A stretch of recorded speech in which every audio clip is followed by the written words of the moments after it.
이 조순재 씨의 아들 말에 의하면 조순재 씨가 생전에 박근혜 대통령과 최태민의 관계에 대해서 한마디로 공동 목표를 향한 동업자 관계였다. 이런 얘기를 했고요.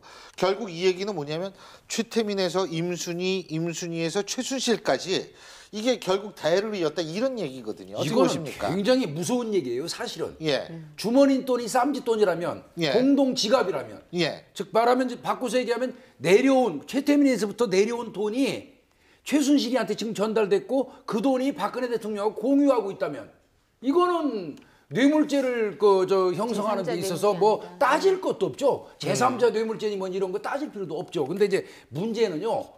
이게 지금 보면 자기 아버지한테 들은 얘기예요. 전문 증거도 아니고 전전문 증거예요.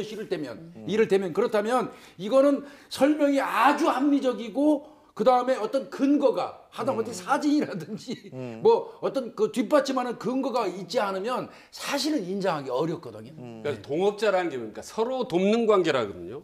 서로 이용했다라는 뜻이 가능하거든요. 그러니까 그전에는 박근혜 대통령을 몰랐는데 최순실이 호가호위해서 이용했다라는 논리가 지배적이지 않습니까? 근데 만약에 동업자의 관계가 사실이라면 박근혜 대통령도 최태민과 최순실을 이용했다 암묵적으로 저쪽도 마찬가지로 말해요. 서로 공생관계였다라는 것이 입증이 되기 때문에 상당히 중요한 의미를 띠게 되는 거죠.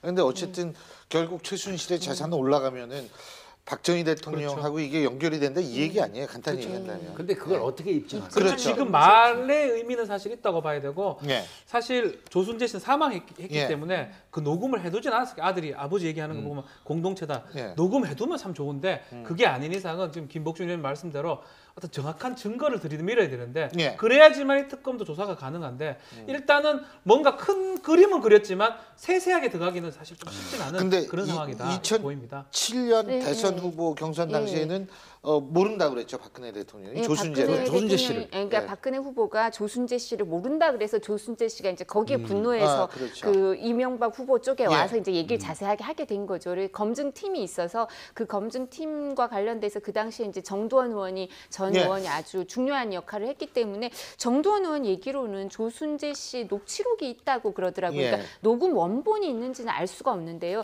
녹취록이 있어서 또 여기가 그 윤석열 수사팀장이랑 정두원 전 의원이 아주 친분 관계 깊으니까 거기 넘겨줬다는 거거든요. 그래서 사실 그 당시에 검증팀 일을 했던 사람들은 다 이 말을 많이 합니다. 박 대통령과 최순실 씨, 그러니까 그 최순실 씨 관계가 경제적 공동체다, 한 주머니다 이런 얘기를 과거부터 많이 했는데요. 그러니까 저는 그게 입증하기가 쉽진 않을 것 같아요. 입증하기 어려운 것 같아요. 근데 그게 말하자면은 박근혜 대통령이나 최태민, 최순실이 네 돈이 네 돈, 내 돈이고 내 돈이 네 돈이다 이 얘기 아닙니까? 결국 근데 그 공동체라는 건 공동체라는 얘기인데 최태민 씨가 말은 정말 일찌감치 이제에 밝았어요. 60년대에 어떤 일이 있었냐면 유가증권 위조죄로 4년간 도피 생활을 합니다. 이미 그게 돈이 위조인지 뭔지 모르겠지만 그리고 대학 2학년 때부터 최순실은 박근혜 대통령 옆에서 모든 회계정 처리를 합니다. 그러니까 박근혜 대통령이고 대가 뭐 이제에 받고 수치에 밝은 것 같지는 않아요. 그렇다면 모든 돈의 관계나 수치의 관계는 최태민, 최순실에게 맡겼다.